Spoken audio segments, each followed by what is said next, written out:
So hey guys, welcome so again once again to my channel it's conceptual. तो आज हम शुरुआत करेंगे रेस्पिरेशन फार्मेकोलॉजी की। इसमें मुश्किल से 4 या 5 ही क्वेश्चंस पूछे जाते हैं। ठीक है, उसमें सबसे पहला हम ले रहे हैं कफ एंड इट्स ट्रीटमेंट। ठीक है, ओके। तो बहुत सारे वे में ये पूछा सकता है क्वेश्चन, तो मैं आपको आगे वीडियो में जैसे जैसे आगे बढ़ते जाएंगे मैं बताता जाऊँगा कौन से क्वेश्चन आपको पूछे जा सकते हैं कफ में से। ठीक है, तो सबसे पहले देखेंगे हम dry cough and its treatment.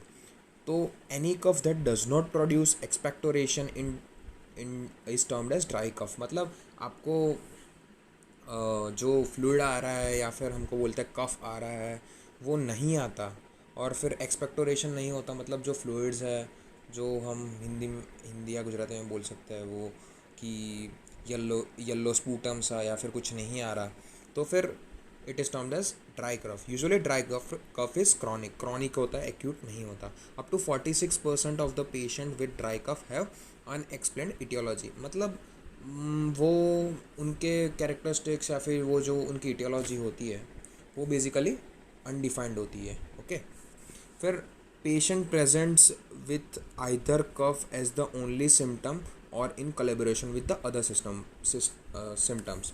मतलब सिर्फ कफ ही हो सकता है, या फिर उनको कोल्ड के साथ कफ हो सकता है, या फिर कुछ पेनिंग के साथ, या फिर उनको वीजिंग आ रही हो, तो और भी सिम्टम्स हो सकता है। अब इटियोलॉजी में अनएक्सप्लेन होती है, but basically 2 types of aetiology, that is respiratory and non respiratory. अब रेस्पिरेटरी में कौन कौन से हो सकता है? That is upper airway cough syndrome. ठीक है, फिर कफ वेरिएंट अस्थमा हो सकता है उनको। फिर नॉन अस्थमेटिक ईओसिनोफिलिक ब्रोंकाइटिस फाइब्रोसिस हो सकता है, या फिर मीडियास्टिनल ट्यूमर्स हो सकते हैं। नॉन रेस्पिरेटरी में साइकोजेनिक इडियोपैथिक एंड स्मोकिंग हो सकता है। ट्रीटमेंट में क्या दे सकते हैं? तो एंटीटोसिव्स सच एज कोडीन, मतलब ओपियोड डेरिवेटिव होता है वो, and dextromethorphan that is a non opioid derivative. Use of benzonatate may be helpful. Cessation of smoking and use of ACE inhibitors. तो कभी कभी कफ के ट्रीटमेंट में एंटीटूसिव्स के यूज़ भी पूछे जा सकते हैं, फिर उनके बारे में डिटेल पूछा जाए तो हम डिस्कस करते हैं। ठीक है, तो हम इधर पे 2 क्वेश्चन डिस्कस करेंगे, that is antitussives and mucolytic agents. अब म्यूकोलाइटिक एजेंट्स क्या होता है? तो म्यूकोलाइटिक्स आर मतलब म्यूको और लाइटिक्स, मतलब म्यूकस को काटने वाले agents, that is mucolytic agents. तो mucolytics are the medicine that thin mucus making it less thick and easier to cough it up. मतलब वो कफ के प्रोडक्शन को बढ़ा तो रहे, बट उनको कम करे ताकि वो जल्दी से एक्सपेक्टोरेट हो जाए। They are use to treat respiratory conditions characterise by excessive और thickened mucus as a chesty productive cough. मतलब वो प्रोडक्टिव कफ को बढ़ाने का काम करते। तो एग्जांपल कौन कौन से? That is carbocisteine, mecysteine, dornase, ambroxol, bromhexine. ठीक है, तो कार्बोसिस्टीन और ब्रोमहेक्साइन आपको याद रख सकते हैं। ठीक है, फिर एंटीटोसिस में दैट एक्ट सेंट्रली। ठीक है, तो वो कफ सेंटर को सप्रेस करते हैं। ओके, तो मेनली कौन कौन से होते हैं? ओपियोड्स में है कोडीन एंड डेथोडेन। फिर नॉन ओपियोड्स में हमने डेक्स्ट्रोमेथेराफोन देखा एंड फॉलकोडीन। एंड एंटीहिस्टामिन में chlorpheniramine, diphenhydramine, that is also a OTC, over the counter drug. मैंने आपको कहाँ समझाया था? दैट इज़ एंटीहिस्टामिन्स में मैंने आपको समझाया था। ठीक है, एंड प्रोमेथाजीन। ठीक है, फिर मैकेनिज्म ऑफ कफ पे आ जाता है। तो मैकेनिज्म ऑफ कफ क्या है?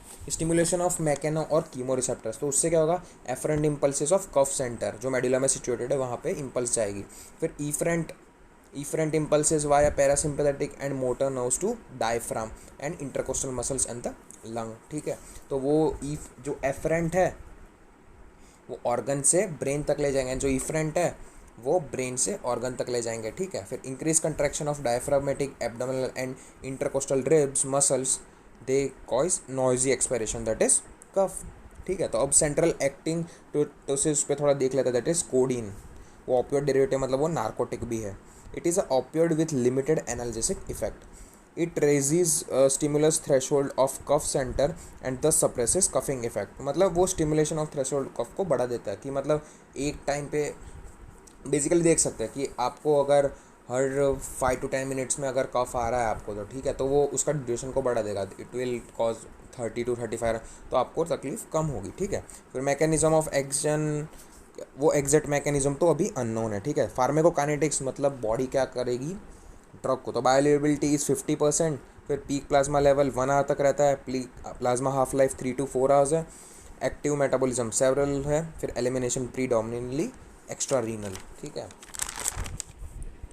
फिर codeine is suitable for mild and moderate pain. Analgesic condition of 30 mg of codeine to 325 मतलब is equivalent to 325 to 600 gram of paracetamol और एस्पिरिन। मतलब कोडीन कम मात्रा में दे तो भी वो पैरासीटामोल और एस्पिरिन को की जैसे ही काम करेगा, ठीक है। It can be combined advantageously with non opioid analgesics. They follow combined with 30 mg of codeine, that is 500 mg of aspirin and 500 grams of paracetamol। मतलब उनके साथ कंबाइन हो सकता है कोडिन के साथ aspirin and paracetamol, okay. They can be use after dental surgery और tumour pains. Adverse reaction क्या होंगे, that is retention of urine, itching, sweating, palpitation और bradycardia, mild central nervous effects and vertigo.